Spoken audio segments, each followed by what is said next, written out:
આ લોકોને કઈ રસ છે બંધારણ સભામાં? ગાંધી બાપુ જાય છે, નહીં મળે. બાપુ તમે બાપુ અમે માનીએ, બાકી બંધારણ સભા મળશે નહીં. ના પાડી દે ચોખ્ખી ના, બંધારણ સભા નહીં મળે, નહીં મળે, નહીં જ મળે, ગમે તે કરી લો.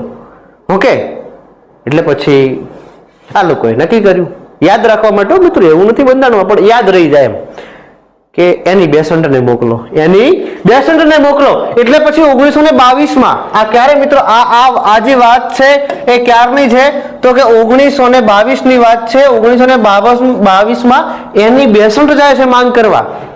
ઓકે, બંધારણ સભા નહીં મળે, નહીં મળે ને નહીં જ મળે.